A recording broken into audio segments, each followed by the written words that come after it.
আমি দুঃখিত, আজকে সেই মমতা বন্দ্যোপাধ্যায় একটা অন্য মঞ্চ বেঁধেছেন, আমরা আরেকটা মঞ্চ বেঁধেছি। এটাই বোধহয় রাজনীতির সবথেকে বড় পরিহাস।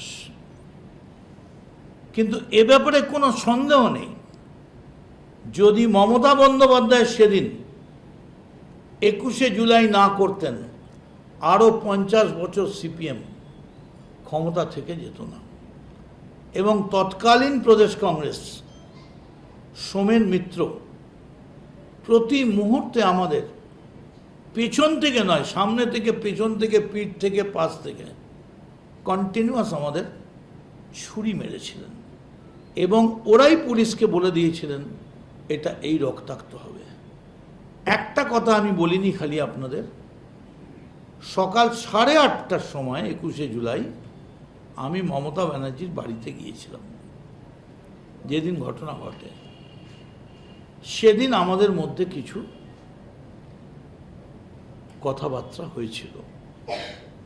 সব কথা সব সময় সব জায়গায় বলা যায় না। আজকে আমি বলতে বাধ্য হচ্ছি,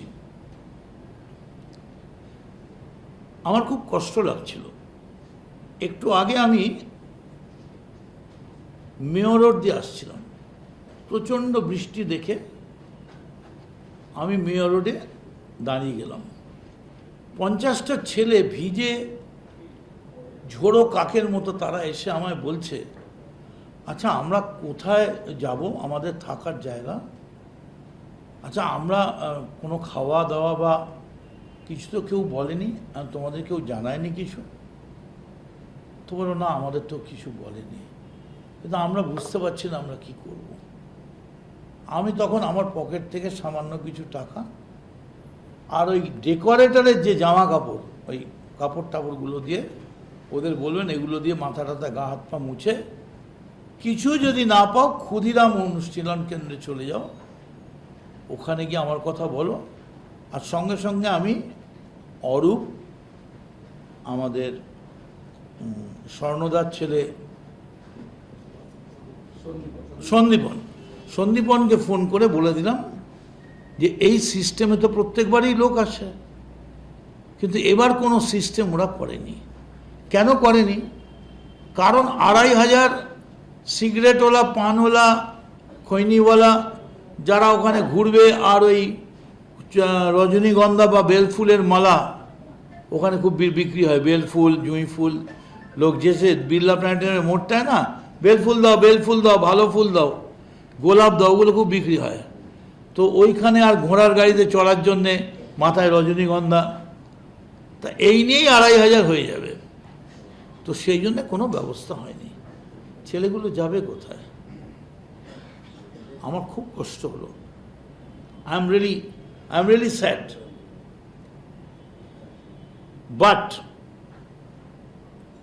আজকে কেন হলো? And that is the main motive of this life. Why this has happened? Abhishek Bandyopadhyay কাছে আমি ব্যক্তিগতভাবে গিয়েছিলাম, আমিও ছিলাম, আমার সঙ্গে কুণাল ঘোষও ছিল। আমরা দুজনে মিলে আজ থেকে 12 দিন আগে, rather 15 days before,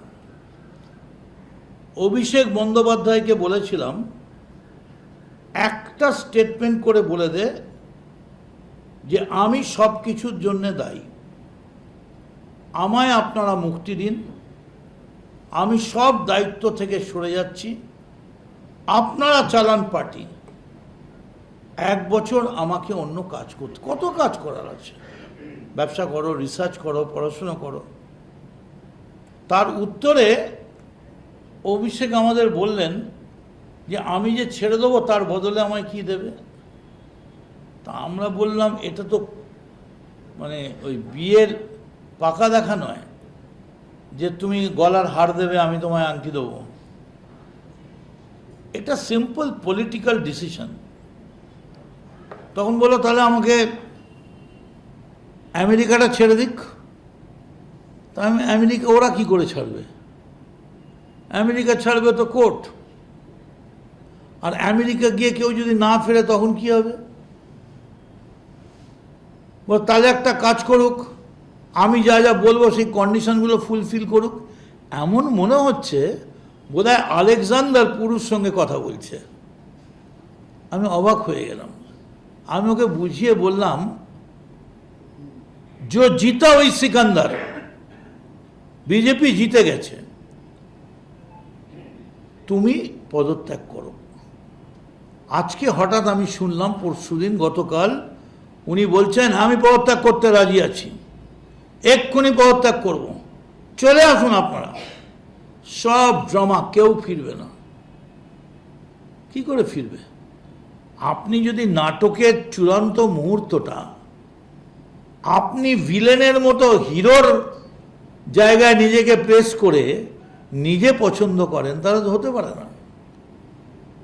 আপনি যদি 15 দিন আগে বলতেন, আরে এটাই তো হতো যে কালকে মেসির মতো আপনি মিস করতেন না, আমরাই আপনাকে তুলে এনে আমাদের বাসে নিয়ে চলে আসতাম, কি হতো? 1 লক্ষ লোক হবে, একটা লোক বাড়তো।